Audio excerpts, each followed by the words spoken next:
Oke, halo teman-teman sekali lagi. Mohon maaf ada sedikit gangguan. Aku lagi invite lagi ke Rionya supaya bisa datang terus kita bisa lanjutin deh ngobrolan kita.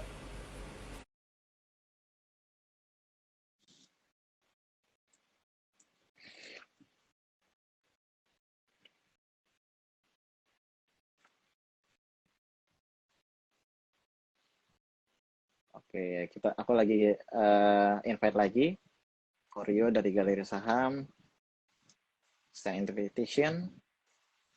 Sekarang kita tinggal tunggu. Semoga kali ini Instagramnya dari Koryo, dari aku juga lebih baik ya. Oke, inviting. Halo Koryo sekali lagi. Nah, semoga kali ini bisa.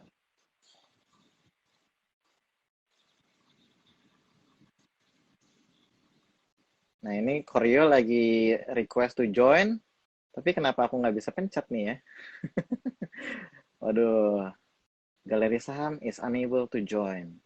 Kita coba sekali lagi. Semoga kali ini lebih baik. Accept.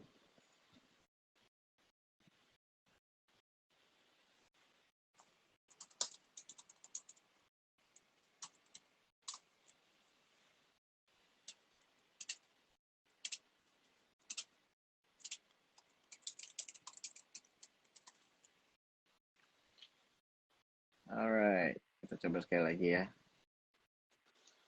Kenapa aku nggak bisa accept di sini? Mungkin ada teman-teman yang bisa komen, bisa bantuin. Kenapa nggak bisa di-accept di sini ya? Oke, aku coba lagi sekali lagi. Aku invite ke galeri saham.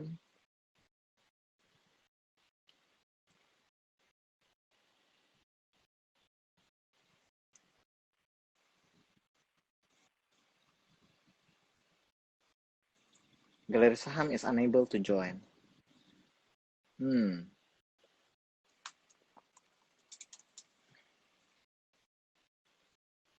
oke.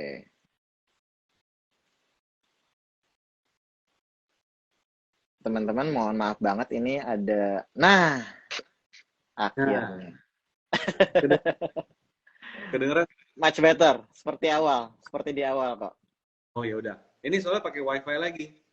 Oh, oke. Soalnya nih WiFi lagi muter YouTube cepet banget, maksudnya nggak ada delay sama sekali gitu loh. Jadi, oke, Ah, I-nya apa oke, I? lucu juga ya. Eh, Mungkin ya, mungkin Instagramnya agak ada sedikit error gangguan. Tapi kadang-kadang ada yang emang wifi-nya tuh ada yang download speednya cepat, upload speednya lama. Mungkin ada gangguan di upload speednya tadi. Nah, tapi oke sekarang oke. udah better, much better. Teman-teman udah bisa dengar, udah bisa lihat ya. Koreo udah aman ya, udah gantengnya udah kelihatan ya. Bisa-bisanya ada yang komen ganteng, gara-gara ganteng bisa stop. Oke, lanjut ya Kak. Tadi berarti tadi kita keputus sampai di Koko ngejelasin fase akumulasi, fase distribusi. Boleh di replay lagi jawaban Koko yang itu, Kak? Diulang ya. Jadi Iya, intinya kalau ada pihak yang saham jumlah besar atau ada pihak yang punya dana besar,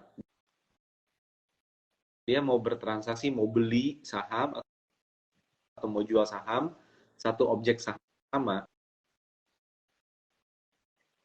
mereka pasti nggak bisa main kayak retail yang hajar kanan,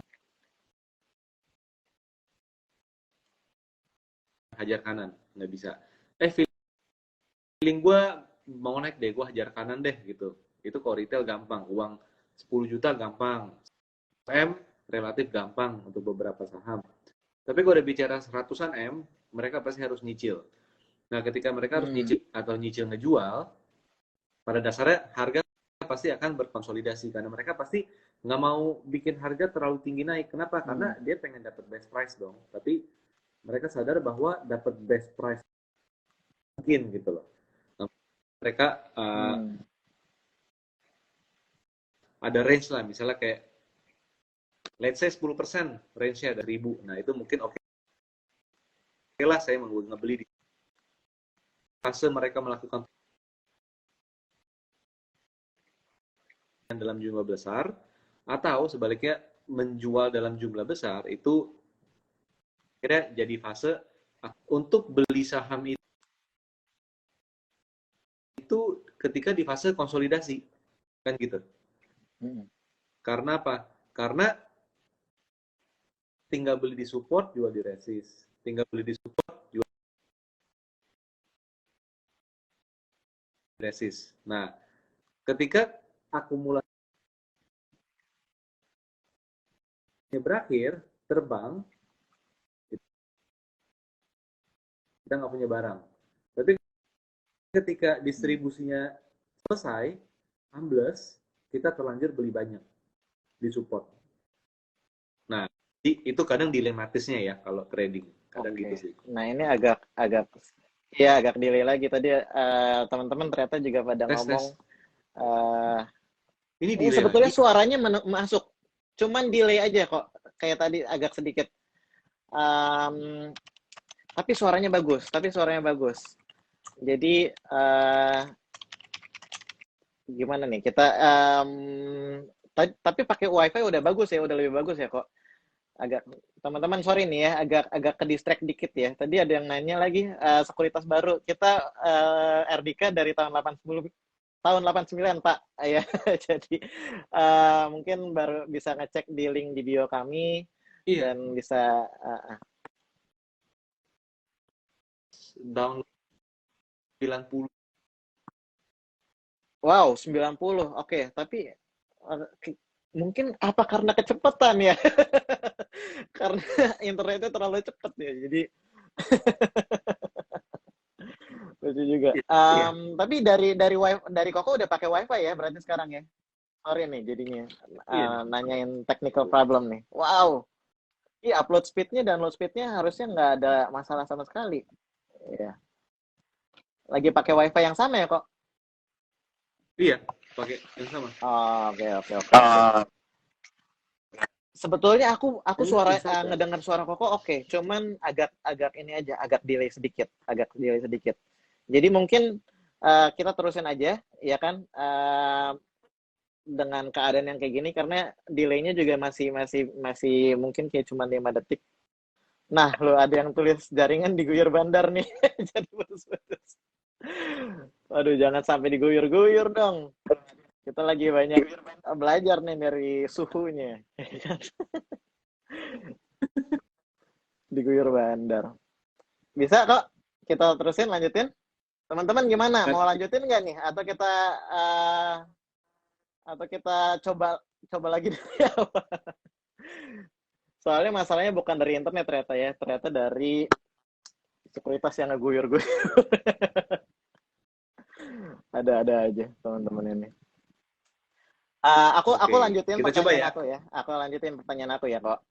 Jadi tadi kita kan konteksnya lagi ngomongin tentang fase distribusi dan fase akumulasi. Jadi ada big guys atau big fund yang lagi mau beli saham dengan modal yang jauh lebih besar daripada retail gitu ya. Mereka belinya pelan-pelan, jadi makanya itulah di situ ada fase sideways karena mereka beli banyak, lalu habis itu turun lagi sahamnya, beli lagi banyak, terus turun lagi gitu ya. Nah, jadi di situ kita jadinya ngeliatin fase akumulasi. Jadi kita pelajarin ada fase akumulasi, makanya itu lanjut naik terus, dan fase distribusi, makanya itu turun terus gitu. Nah, kok kalau gitu gimana caranya kita atau mungkin sebelum masuk ke titik entry, gimana caranya kita kenalin gitu waktu saham ini lagi akumulasi, apakah dari broker summary atau dari hanya bisa kelihatan waktu resistennya ditembus gitu ya, atau gimana kok? Gimana cara kita kenalin fase ini, fase distribusi dan fase akumulasi? Karena kan sama-sama sideways. Mungkin paling gampang pakai moving average. Oke. Iya, jelas. Suaranya jelas. Ini kayak gini nih. Ini contoh nih ya. Ini contoh nih Ah. misalnya ini satu, dua, ini kita hilangin dulu deh. Kita yang dulu gini. Oke, siap. Ini kan lagi Mantap. kelihatan kan kita nggak ngapa-ngapain kan lagi konsolidasi kan. Iya. Lagi konsolidasi. Kita coba pakai moving average, tapi moving average harus yang panjang. 50, 100, 200. Gini. Maka di sini kelihatan Hmm. lama-lama dia kok berada di bawah MA ya, gitu loh. Hmm. Oke. Dia turun gini. Ini naik ini udah kasus berbeda. Ini karena harga nikel yang melonjak kan. Iya, Tapi betul. kalau nih di LME-nya itu mungkin dia ambles-ambles terus gitu loh. Nah, jadi kayak gini. Hmm. Kita kita bisa jadi kita tuh udah ketagihan nih. Beli di sini rebound, beli sini Iya, rebound, betul. rebound. Belinya all in gitu loh. Iya, betul. Mungkin boom dia turun gitu loh. Iya. Jadi kadang-kadang saya sih pakai apa ya, pakai moving average untuk ngebantu untuk ngira-ngira ini arahnya kemana sih gitu loh. Ini kalau distribusi. Oke. Kalau akumulasi itu kayaknya ditebik deh. Ya Hmm. ditebik deh. Di Oke. di eh, eh, eh, eh, eh. eh. Nah, di sini nih, Hmm. di sini. Kan kalau misalnya kita lihat tanpa moving average ya, misalnya Ya. kayak gini.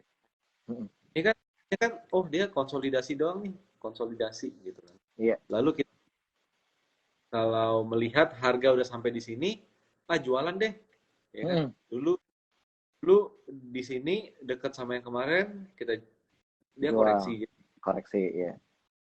kita jualan. Jadi kan di kepala kita kan udah mikirnya jual, Hmm. kita udah mikirnya nanti jual di sini deh, gitu. Nah Iya. ketika udah jual, apa yang terjadi? Ternyata dia kan naik. Nah di sini ngebantunya pakai EMA 50, 100, 200, maka kelihatan Hmm. kok perlahan-perlahan dia kok bisa kuat di atas EMA 200, dia tembus gitu kan. Dan Hmm. ini kan Antam kan di bawah ya. Ini kan dia kan relatif kan di atas 2 M, 3 MA kan. Nah, Hmm. disinilah dia biasanya uh, rally gitu loh. Kayak gitu. Hmm. Tentu dengan karakter yang berbeda ya, setiap saham ya. Cuman Hmm. bisa jadi uh, mirip kondisinya gitu. Oke, jadi menarik kok pakainya moving average yang agak panjang ya. Jadi 200, 100 dan 50 ya. Jadi berarti time frame kita juga untuk ngelihat akumulasi atau distribusi juga perlu dilihat agak lebih panjang sedikit atau gimana kok? Iya, perlu. Jadi makin panjang konsolidasinya, makin gede impact-nya. Jadi I kalau kita lihat see. kayak 2 minggu, ya impact-nya cuman nggak akan segede kalau kalau konsolidasi panjang gitu loh. Oke, oke. Siap. Teman-teman disclaimer on ya. Ini kan kita ada sebut-sebut saham, Antam, tadi Tebik gitu ya. Jadi ini bukan berarti ajakan beli atau jual Antam atau Tebik ya. Karena itu udah terjadi. Jadi jangan sampai gara-gara Koryo nge-call Antam dan Tebik langsung di-HK besok. Uh, ya jadi sekali lagi berarti kalau gitu yang menarik tuh aku pelajarin gini, yang Koryo langsung pertama kali ngomong itu dari MA, moving average. Sedangkan aku tadinya udah kira Koko bakal ngomongin tentang money flow atau broker summary atau bandarmologi, ya kan? Jadi apakah bandarmologi ini bisa gimana perannya kok ngebantu kita ngelihat money flow ini lagi akumulasi atau lagi distribusinya kok? Kalau money flow ngelihatnya biasanya orang-orang ngeliat money flow apanya sih? Net buy sell asing ke NBSA atau gimana ya? Betul, betul. Jadi dari net sell, broker yang paling besar gitu kan. Sebenarnya kalau broker kan mereka bisa pindah saham ya, apalagi kalau institusi kan nggak ada banget. Hmm. Ini jarang lihat sih, sebenarnya lebih ke jarang lihat gitu. Wow. Sell asing, uh, net buy sell asing itu impact untuk mungkin jangka pendek, tapi kalau jangka panjang kayaknya nggak harus divalidasi lagi dengan yang lain sebenarnya seperti itu. Karena Wow. bisa jadi dia Hmm. ada kebutuhan dana untuk ditarik, ada kebutuhan ekses dana untuk masuk ke market gitu kan. Tapi dia nggak ada maksud untuk ngerek harga naik. Malah jangan-jangan ngelihat broker asing ngebeli, yang bikin naik bukan broker asingnya, malah lokalnya. Gitu. Karena kita mau ikut-ikutan sama yang big fish-nya gitu kan. Tapi menarik Iya, banget, jadi bener banget. Nah, silakan kok. Sorry. ya, jadi kalau sekali nongol broker warna kuning, wah semua langsung ikutan gitu. Kesannya mereka yang ngerek, totalnya enggak juga gitu. Dia cuma lomba-lomba, waduh sebelum lokal ikutan, gue harus beli lagi, jadi saling takut malah. Wah, gila. Berarti kalau gitu broker summary ya memang harus dibantu lagi sama yang lain, dan salah satunya MA ya kok ya, moving average. Tadi kok Koryo pakai 250 dan 100 ya kok ya. 100. Jadi coba lagi ya. Ini Oke. coba lihat lagi ya. Ada Roni Sure. kan kemarin kan really cakep. Ini tenang teman-teman, ini bukan rekomendasi karena saya ngomong yang udah terjadi doang. Betul. Ini kan ada tanpa EMA kan kelihatan kayak gini ya, bahwa dia sedang, jadi kan kelihatan nih apa namanya, sideways-nya kelihatan gitu kan. Nah, kadang kan suka bertanya-tanya gitu loh. Bertanya ini kalau dia bisa breakout gimana nih? Misalnya gitu loh. Dia kalau breakout resisten, di resist ini jual atau enggak gitu ya. Di sini. Kadang kita kebantu dengan MA. MA-nya 50, 100, 200 lagi. Nah, oh ini kan di atas MA. Nah, ketika udah di atas MA, jadi kita punya mindset itu adalah kalau breakout ini cenderung bisa lebih ringan naik. Kenapa? Ini fase konsolidasi yang berakhir break resist. Wow. Bahwa harga sahamnya itu bahwa supply-nya itu udah sedikit, yang beli masih banyak, makanya dia nembusin harga di sini. Nah, jadi ya kita bisa lihat geraknya. Nah, lo agak Gitu. Oke, agak putus-putus sedikit, tapi kita masih bisa ngedenger. Jadi aku rasa masih bisa dilanjutin, cuman ya kadang-kadang memang kita perlu nunggu dikit aja sama jaringan yang bagiannya Koreo yang kita nggak ngerti kenapa. Padahal wifi-nya bagus. Koreo masih ada di sana?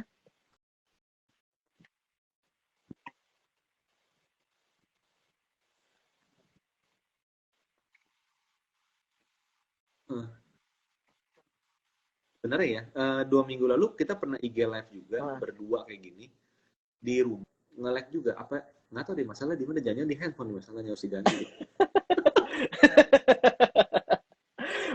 Apa di handphone ya?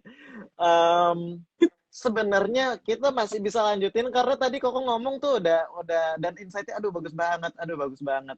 Jadi kita ngeliatin dari MA-nya harus ada kalau misalnya di atas MA 50, 200 dan 100 artinya resisten yang ada itu lebih mudah ditembus dibandingkan sama kalau kita ada di bawah MA 50, 100, 200 itu resisten yang ada akan lebih susah untuk ditembus gitu ya kok ya.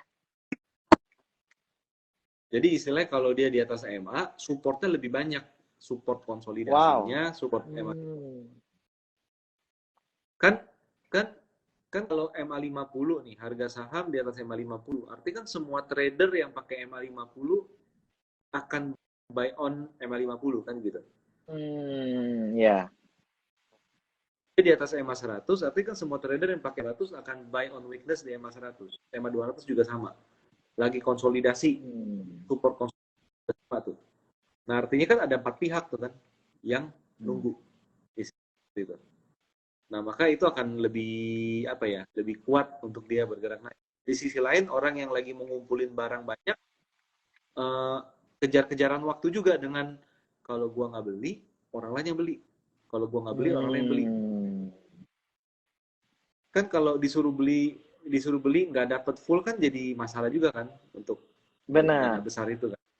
Nah, jadi mereka pasti kejar-kejaran waktu juga dengan orang lain. Jadi ya Ya bisa jadi di satu titik yang jual udah habis, udah dikumpulin, nah mau nggak mau dia harus beli di makan atas gitu. Ketika makan atas, mungkin tiba-tiba ada pihak lain yang ikut-ikutan gitu loh untuk membeli. Oh, oke. Wah, Paling takut nggak dapat barang. Itu kan kayak kasus masker tahun 2020 kan, harga iya, masker iya, gila-gila naik.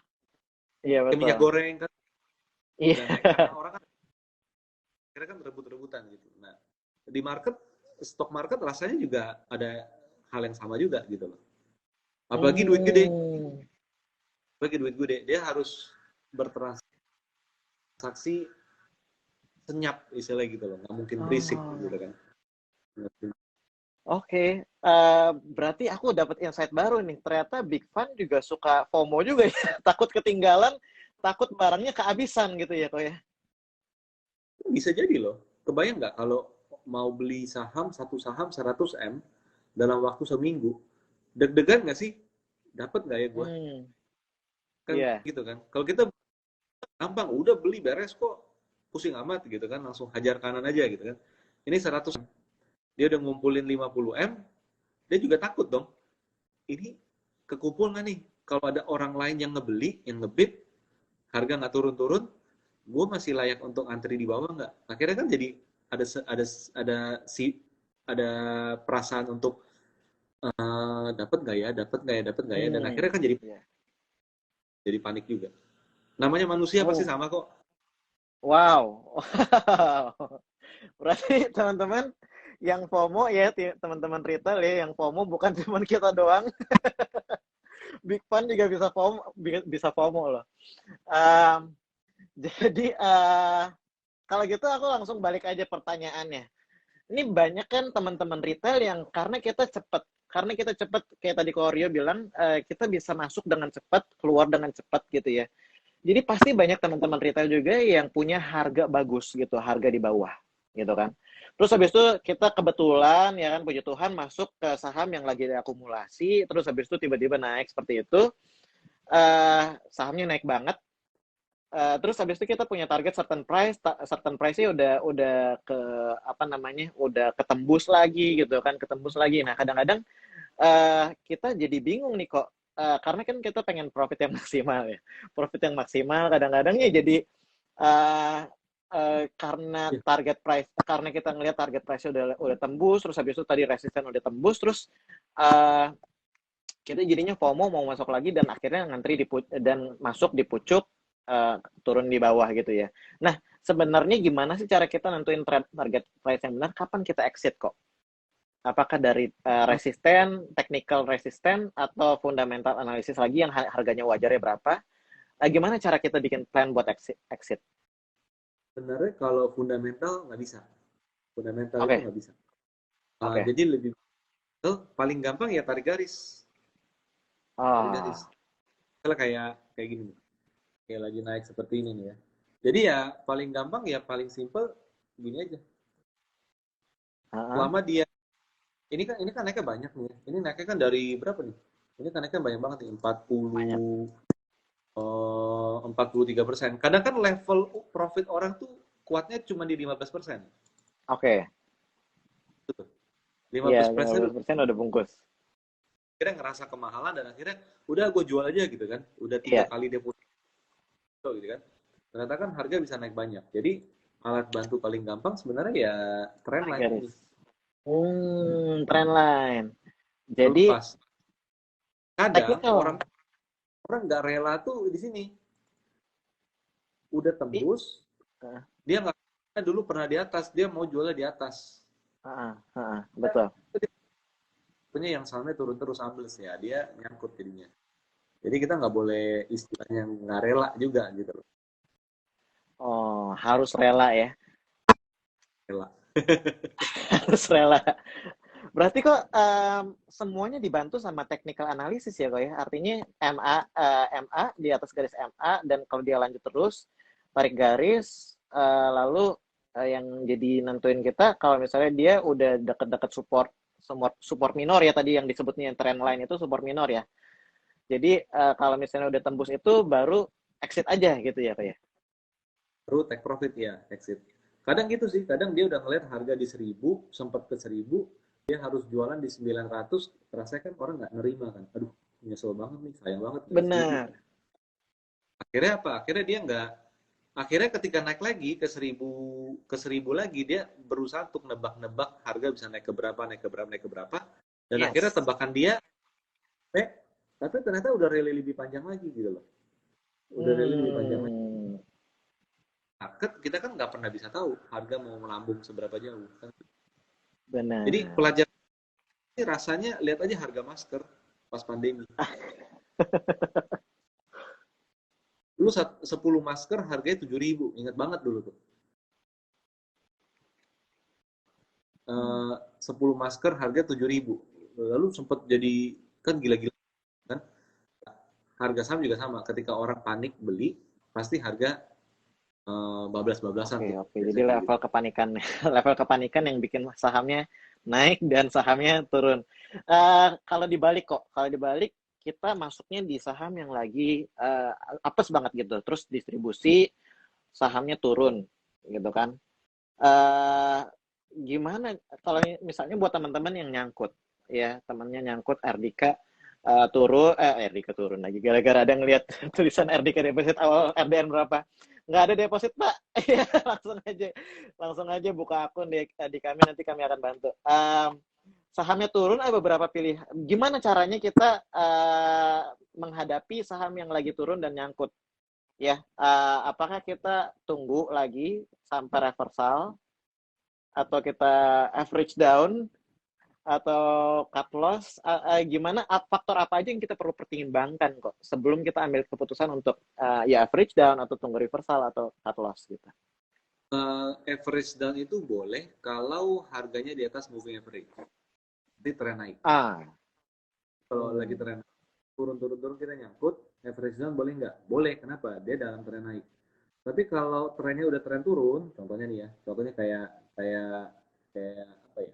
Kayak Unilever dong artinya ya. oke, coba kita Kayak lihat ini Unilever lever. di bawah EMA semua kan. Iya, Artinya ketika udah di bawah EMA, kita nyangkut, kita nggak boleh average down. Kenapa? oke. Tren strong downtrend kayak gitu. Tapi kalau misalnya kayak Adaro tadi, ini bukan rekomendasi karena saya udah bikin, saya pakai grafik lama ya. Siap, siap. Ini teman-teman beli di sini nih di pucuk, tapi koreksi. Heeh. Boleh nggak? Masih masuk akal untuk average down. Karena dia di atas tren naik. Oke. Jadi nyangkut itu boleh average down kalau kan, tapi nyangkut itu jangan average down kalau dia itu downtrend kayak gini. Ini bahaya banget di situ. Oke. Kurang lebih Berarti gitu. kalau gitu bisa ditarik kesimpulan, sementara kalau gitu saham-saham yang uptrend adalah saham yang di atas garis MA 50, 100, dan 200, dan saham downtrend adalah saham-saham yang secara konsisten ada di bawah MA 50, 100, dan 200. Benar nggak, Pak? Kayak gitu. Wow, Betul. oke. Nah, teman-teman yang belum ngerti tentang MA, moving average, ya, bisa langsung aja buka di YouTube, ketik apa itu moving average. Itu, dan kita bisa belajar banyak banget dari technical analysis gitu ya. Jadi ini berarti PR juga buat kita nih teman-teman yang sobat elit yang mungkin masih perlu belajar technical analysis, ya bisa cek di YouTube, kita banyak sekali. Pasti nih ke depannya RDK juga bakal bikin konten-konten tentang edukasi tentang ini juga ya. Ada yang nanya, Chan Wiguna, Erdika punya tool open low nggak? Ada Pak, baru aja kita bikin. Ada. Jadi langsung aja follow Instagram ya kan, terus habis itu buka link di bio, di situ ada semua informasi untuk bikin akun di situ, dan kita akan bantu sebisa kita. Kok terakhir tentang apa namanya? Aku juga sebelum live ini kepoin galeri saham gitu ya. Dan sebetulnya aku tuh belajar banyak banget dari kontennya kok, dari galeri saham, kontennya galeri saham gitu ya, kontennya Korio. Dan buat teman-teman sekali lagi sementara saya ngomong kayak gini, mungkin kalau misalnya bisa dilihat di YouTube gitu ya, buka galeri saham itu banyak banget teman-teman, sobat elit yang kita bisa pelajarin di situ gitu. Ada sedikit tentang kalau ngomong tentang portofolio yang bertumbuh gitu ya. Jadi cara bikin porto naik terus itu kalau nggak salah judulnya. Nah, jadi boleh sharing sedikit nggak kok? Karena di situ bagus banget insight yang kok kasih gitu. Jadi mungkin di situ akan ngebantu kita supaya kita bisa trading nggak asal jual beli hajar kanan hajar kiri. Karena kan gini kok, mindset anak muda zaman-zaman now gini kan kita pengen yang serba instan, cepet kaya gitu ya. Makanya kalau bisa take profit 1000% gitu. Makanya banyak yang banyak yang nyangkut gitu kan. Kalau perlu pakai robot trading, kalau perlu pakai cobain semuanya sampai binary option lah segala macam gitu. Dan akhirnya kita kejebak gitu. Jadi gimana kok supaya kita bisa menumbuhkan portofolio kita, insight dari kok Rio Galeri Saham. Sebenarnya paling gampang follow the trend sih. Dan follow the trend itu sebenarnya berlaku buat technical maupun fundamental. Jadi kayak technical follow the trend. Dia kalau dalam trend naik ya kita jangan jangan dikit-dikit kemahalan, dikit-dikit take profit gitu loh. Jadi ikut, atau kalau mau trading pun jual untuk siap-siap beli lagi, jual siap-siap untuk beli lagi. Jadi trading ketika after oke gitu loh, masih oke. Yang penting ngikutin terus di sana. Tapi di investment, di fundamental juga sama, kita juga perlu follow the trend bahwa kalau kita udah dapat saham yang harganya murah, yang under value misalnya atau fake, ya, dan dia lagi bergerak naik, kita jangan dikit-dikit kemahalan gitu loh. Karena kan namanya perusahaan itu kan pasti bertumbuh kan. Perusahaan bertumbuh sama kayak Astra deh misalnya contohnya. Dulu 10 tahun yang lalu, 20 tahun yang lalu jalanan emangnya macet kayak gini kan enggak gitu kan. Artinya kan jumlah kan makin bertambah gitu kan. Uh, Akhirnya kan perusahaan tumbuh, labanya makin besar kan, kurang lebih seperti itu. Akhirnya kan kalau makin tumbuh, harga saham kan juga pasti akan naik gitu. Jadi kadang ada hal-hal yang kita itu di luar kapasitas kita untuk menilai gitu loh. Jadi di luar kapasitas karena apa? Ya dia saya orang finance disuruh memprediksi penjualan mobil ya bukan kapasitas saya kan gitu kan. Lalu ada lagi dia orang farmasi tapi disuruh memprediksi potensi penggunaan internet di Indonesia, Telkom misalnya. Kan di luar kapasitas gitu kan. Jadi kalau kalau kita udah dapat company yang bagus, harga yang bagus dan harganya naik, kadang yang penting itu adalah follow the trend-nya. Dan yang kunci paling utama tuh sebenarnya di satu lagi, jangan rugi banyak-banyak. Jangan rugi banyak-banyak.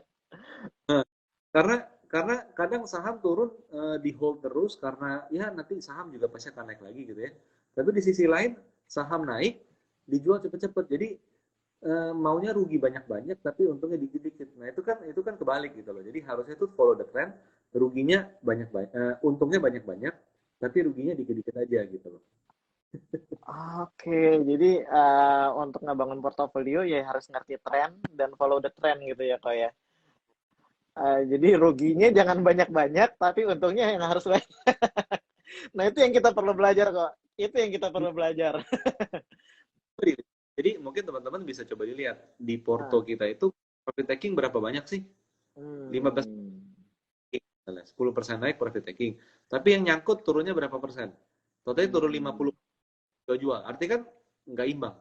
Dan itu ngebikin hmm. turun gitu loh. Paling mending apa? Paling mending naik 10% profit taking, turun 10% cut loss, hasilnya tetap jauh lebih bagus daripada yang turun nyangkut disimpan terus. Wow. Oke, jadi nyangkut jangan disimpan kok ya. Nyangkut kalau udah kalau udah loss 5%, 10%, mendingan di cut loss daripada kita simpen terus sampai lama-lama gitu ya. Sampai 30%, 50%. Tapi tetap harus combine dengan technical ya. Dengan technical. Jadi, Hmm. oh lagi rugi langsung cut loss. Ternyata technical lagi di support misalnya. Rebound gitu. Itu yang penting untuk kita tahu. Hmm. Sebetulnya aku ada satu pertanyaan untuk ini tips and trick tentang kita disiplinnya apa sebagai trader dan investor, tapi sebetulnya tadi Koryo barusan ngejelasin lagi, artinya kita yang aku tangkap itu cut loss-nya cepat ya, jangan sampai kelamaan sampai di atas 10%, tapi profit taking-nya jangan kecepatan gitu ya. Artinya bisa tunggu, terusin sampai kalau misalnya masih kuat, masih lanjut di atas MA 50, 100, 200, terus selalu di atas trend line-nya gitu ya. Itu tetap aja di hold dulu sampai ada pembalikan arah gitu. Thank you banget kok. Gila, aku belajar banyak banget. Kita sekarang tinggal bacain Q&A dari followers, dari teman-teman yang nonton hari ini.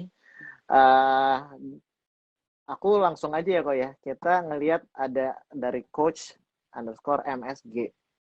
Sorry, itu malah bukan pertanyaan, itu pernyataan. Energi kemarin cut loss, hari ini malah naik. Ya, mohon sabar, ini ujian. Tapi ada pertanyaan bagus dari Albert Wijaya. Mau tanya kalau fungsi MA 10 sama 20 kayak gimana kok? Karena kan tadi kau pakainya contohnya MA 50, 100, dan 200. Ya, jadi gimana dengan fungsi yang lebih kecil yang MA 10, MA 50, MA 20? Artinya kalau pakai MA yang lebih kecil, kita nyimpennya lebih sebentar. Prinsipnya gitu. Oke.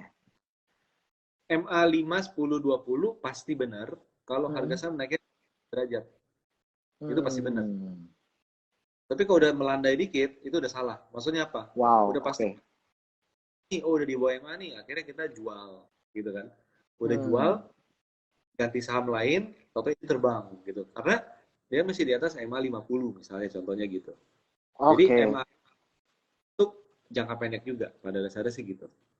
Oke, jadi intinya kalau misalnya kita pakainya MA 5, MA 10, MA 20, ya jangan simpennya jangan sampai 50 hari, di atas 20 hari gitu ya kok ya. Berarti kita simpennya sesuai sama MA yang kita pakai. Apakah benar? 5 iya. MA. Betul. Jadi kalau kita jangka pendek, ya kita mungkin pakai MA-nya MA pendek. Tapi kalau jangkanya kita mau ikutin rally panjang, rally besarnya dia, ya kita harus combine dengan MA yang gedenya juga gitu. Kalau terlalu pendek MA-nya, kita pasti kecepatan jual kok juga sama. Oke. Dan sekali yang tadi Koko juga sempat ngomong tentang saham yang lagi uptrendnya kenceng kayak gini sama uptrendnya yang trennya lagi kayak gini. Kalau trennya lagi sideways seperti ini, berarti jangan pakai MA 5, 10, 20 dong kok. Pakai MA pendek gitu loh. Pasti dead cross dengan sering gitu loh. Pasti kayak gitu. Oke. Jadi agak susah untuk dibacanya, benar ya kok ya? Agak susah untuk dibacanya karena golden cross sama dead cross-nya lebih sering daripada kalau di atas kayak gini. Kalau dia lagi tajam naiknya. Teman-teman sekali lagi sorry ya, buat kalau mungkin yang belum mengerti dead cross dan golden cross, kita di sini agak sedikit susah waktunya untuk ngejelasin, nanti takutnya jam 10 malam nih. Jadi teman-teman langsung aja di Google atau YouTube apa itu dead cross, apa itu golden cross. Tapi lanjut kok, silakan kok. Apa itu dia? Iya. Jadi kalau MA-nya panjang, kita harus kombinasi sama pemahaman konsolidasi tadi. Jadi kayak Adaro konsolidasi di atas moving average, kalau average jadi cenderung dia bisa naik gitu. Jadi kalau MA panjang tuh kadang kita combine-nya sama konsolidasi. Tapi kalau MA pendek, kita combine sama harga yang lagi bergerak tajam. Biasa sih gitu. Oke. Wow, nice insight. Ada satu lagi pertanyaan dari WKWK Land. Bagus banget namanya Pak, WKWK Land. Dia nanya, saya mau tanya tentang cash flow. Andai cash flow merah, kenapa operating profit-nya hijau? Itu gimana? Kok ngerti nggak Kak? Kak, saya mau tanya tentang cash flow. Ini mungkin maksudnya cash flow perusahaan kali ya, untuk fundamental analisis gitu ya. Andai cash flow merah, tapi kenapa operating profit hijau? Ya biasa, itu bisa aja total cash flow merah, operating profit, jadi operation dia ada cash flow bagus, tapi dia keluar untuk bayar utang, financing, cash flow for financing, akhirnya cash flow-nya minus, itu tetap sangat mungkin gitu. Jadi untuk bayar utang. Oke, buat bayar utang.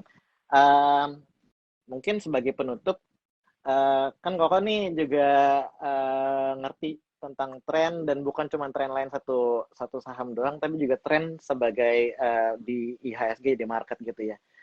Sebagai penutup nih, ada apa ya? Ada sektor-sektor apa nih kok yang kita perlu perhatiin nih?